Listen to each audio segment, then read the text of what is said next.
அந்த காலத்துலலாம் 40 வயசுக்கு மேலே தான் நரைக்கும். ஆனால் இப்போ பார்த்தா சின்ன பிள்ளைங்களுக்கே நரமுடி இருக்குது. என்ன பண்ணுவாங்க, உடனே கெமிக்கல் ஹேர் டை போட்டுருவாங்க. ஆனால் அப்படி போடக்கூடாது. அதனால நிறைய சைடு எஃபெக்ட்ஸ் இருக்கும். அதனால நம்ம நேச்சுரலாக எப்படி அதை வந்து மாற்றணும் அப்படிங்கிறத தான் பார்க்கணும். இது ஒரு ஈஸியான மெத்தட். முதல்ல அதுக்கு ஒரு இரும்பு கடாய் எடுத்து வச்சுக்கணும். எடுத்து அதை நல்லா ஹீட் பண்ணிவிட்டு கருவேப்பிலை, நம்ம பறித்து வச்சுருக்க கருவேப்பிலையை நல்லா உருவிட்டு அதை க்ளீன் பண்ணிடணும். தூசிலாம் இல்லாமல் நல்லா கழுவிட்டு அதை உலர வச்சு அது போட்டு நல்லா வறுக்கணும். கருவேப்பிலை முடிக்கு ரொம்ப ஊட்டச்சத்து கொடுக்கக்கூடிய ஒரு மூலிகைன்னு சொல்லலாம். அதில் நிறைய இரும்பு சத்தோட முடிக்கு தேவையான அத்தனை சத்துக்களும் இருக்குது. இதை நல்லா ஒரு இரும்பு கடாயில் போட்டு நல்லா வறுக்கலாம். அது கூடவே கருஞ்சீரகமும் முடிக்கு ரொம்ப நல்லது. முடியை கருமையாக்கும், நல்ல ஊட்டச்சத்தும் கொடுக்கும், முடி உதிர்வதை தடுக்கும். இந்த மாதிரி அதையும் போட்டுக்கலாம். அதுக்கப்புறம் ஒரு 4 இல்லைன்னா 5 கிராம்பு, லவங்கம்னு சொல்லுவோம்ல, அது போட்டுக்கலாம். இது முடி இந்த பொடுகுலாம் இருந்ததுன்னா போக்கிடும், அரிப்பு இல்லாமல் தடுக்கும், கருமை நிறமும் கொடுக்கும். அதையும் போட்டு நல்லா வறுக்கலாம். இது கருப்பாக வறுத்துடணும். இது ஒரு இன்ஸ்டன்ட் ஹேர் டையாக யூஸ் பண்ணிக்கலாம். நம்ம அவசரமாக எங்கேயாவது போனோம் அப்படின்னா நம்ம இதை யூஸ் பண்ணிக்கலாம். இதே தொடர்ந்து போட்டு வரும்போது நிரந்தரமாக அது கருப்பாக மாறும். இளநரை இருக்கவங்களுக்கு ஒரு நல்ல ஈஸியான ஆனால் எஃபெக்டிவான ஒரு ஹேர் டைன்னு சொல்லலாம். இது நல்லா வறுக்கணும். நல்ல கருப்பாகிடணும். அந்த அளவுக்கு வறுக்கணும். கொஞ்சம் புகை வரும், பயப்பட வேண்டாம். கொஞ்சம் சிம்லேயும் ஹைலையும் மாற்றி வச்சு வறுத்தோன்னா நல்லா கருமை நிறம் வரும்.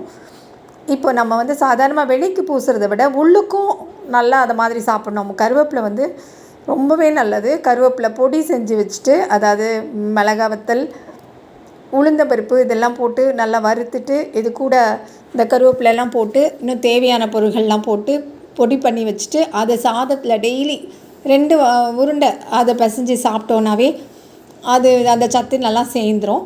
இல்லை மோர்லாம் குடிக்கும்போது நல்லா அது கருவேப்பிலை அரைச்சி போட்டு குடிக்கலாம். எந்தெந்த வகையில் கருவேப்பிலை துவையல் செஞ்சு சாப்பிட்லாம், அந்த மாதிரி எந்தெந்த வகையில் கருவேப்பிலையை சாப்பிட முடியுமோ அப்படிலாம் சாப்பிட்றலாம்.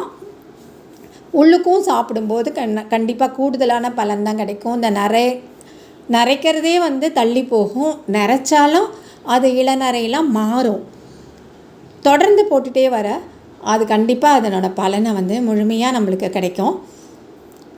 இப்போ பாருங்கள், நல்லா வறுபடுது. ஆனாலும் கலர் மாறலை, நல்லா கருப்பாகலை. ஆனால் இது நம்ம கருப்பாகிற வரைக்கும் நல்லா வறுக்கணும். கருஞ்சீரகம் ஏன் யூஸ் பண்ணுறோம் அப்படின்னா, இதில் ஃபேட்டி ஆசிட்ஸ், விட்டமின்ஸ், மினரல்ஸ் எல்லாம் இருக்குது. இது நம்ம உச்சந்தலையில் நல்லா வச்சு தேய்க்கும்போது அது மயிர்கால்களுக்கெல்லாம் ஊட்டம் அளித்து நல்ல வலுவூட்டும். முடி அப்படியே உடையிறதெல்லாம் தடுக்கும். நல்ல முடி வளர்ச்சியை ஊக்குவிக்கும். முடியை கருமையாக்கும். அதனோட நிறமே கருப்பாக இருக்கிறதுனால அது இன்னும் நல்லா கருமை நிறமும் கொடுக்கும். இது எண்ணெயாகவும் தேய்ச்சிட்டு வரலாம். தனியாக நல்ல சுத்தமான தேங்காய் எண்ணெயில் காய்ச்சி எண்ணெயாகவும் தேய்ச்சிட்டு வந்தாலும் முடி கருமையாகும். இப்போ நம்ம டையாக யூஸ் பண்ண போகிறோம். அதனால் இது நல்லா வறுபட்டுருச்சு. அது மாதிரி இன்னும் கருப்பாக ஆகணும். அதனால் பொறுமையாக தான் வறுக்கணும். சில சமயம் அதில் நெருப்பு கூட வராமல் இருக்கும். அதை பற்றிலாம் பயப்பட வேண்டாம். அது கருப்பாக ஆகிற வரைக்கும் பொறுமையாக வறுத்துடலாம். வறுத்ததுக்கப்புறமா அதை இறக்கி ஆற வச்சிடலாம். இது என்னென்னா, இதை பவுட்ரு பண்ணி வச்சுக்கிட்டா நம்ம நிறைய பண்ணி கூட பவுட்ரு பண்ணி வச்சு எடுத்து வச்சுக்கிட்டோன்னா நம்ம அம்மா அப்பப்போ தேய்ச்சிக்கிறதுக்கு யூஸ்ஃபுல்லாக இருக்கும். நம்மளுக்கு இல்லை அப்பப்போ செய்கிறது கஷ்டம் இல்லை.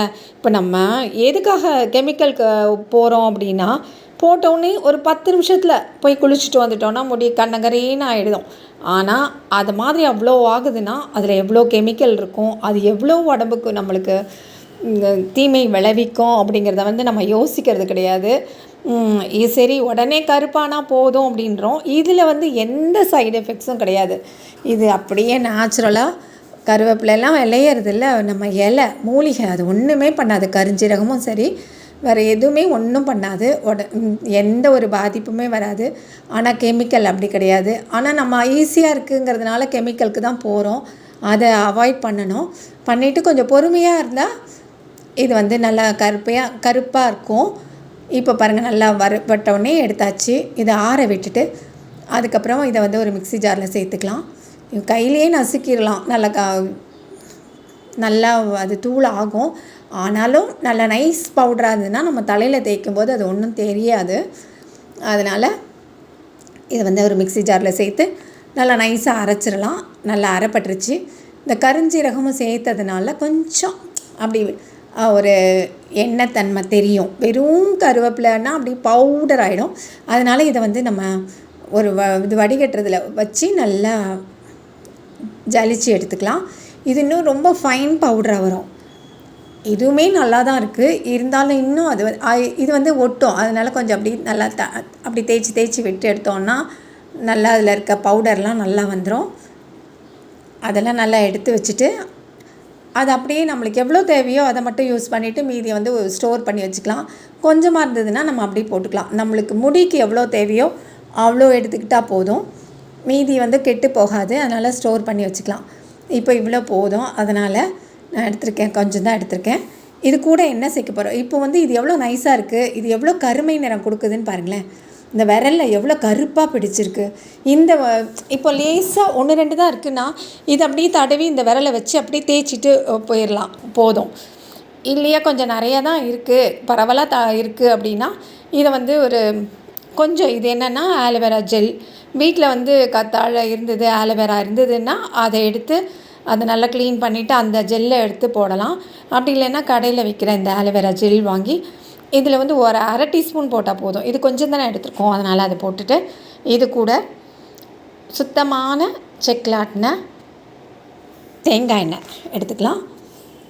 அப்படி இல்லைன்னா விளக்கெண்ணெய் கூட, கேஸ்டர் ஆயில் கூட யூஸ் பண்ணிக்கலாம்.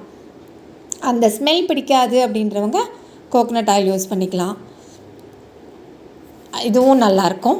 இதை நல்லா கலந்து விட்டுட்டு இது அப்படியே ஸ்மூத்தாக இருக்கும் பாருங்கள். இந்த டையை வந்து அப்படியே நம்ம முடியில் தேய்ச்சிட்டு கிளம்ப வேண்டியதான். அடுத்து நம்ம தலைக்கு குளிக்கிற வரைக்கும் இந்த டை வந்து அப்படியே இருக்கும். இப்போ அது போட்டாவே நல்லா அவ்வளோ சாஃப்டாக ஸ்மூத்தாக இருக்கும் பாருங்கள். நல்லா பிளாக்காக பிடிக்கும். இது செய்கிறதும் ஈஸி, எந்த ஒரு கெடுதலும் கிடையாது.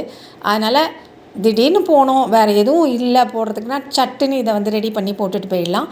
நம்ம ஸ்டோர் பண்ணி வச்சுக்கிட்டோன்னா ஒன்றுமே இல்லை. கொஞ்சம் தேங்காய் எண்ணெயில் கலந்து கொஞ்சம் ஆலோவேரா ஜெல் கலந்து அப்படியே எடுத்து தடவிட்டு தலையை வாரிட்டு போயிட்டே இருக்க வேண்டியதுதான். இந்த ஹேர் டை ப்ரிப்பேர் பண்ணது உங்களுக்கு பிடிச்சிருக்கான்னு சொல்லுங்கள். பிடிச்சிருந்தால் மறக்காமல் லைக் பண்ணுங்கள், கமெண்ட் பண்ணுங்கள், ஷேர் பண்ணுங்கள். இன்னும் SRM கிச்சனை சப்ஸ்கிரைப் பண்ணாதவங்க பண்ணுங்கள். பாய்.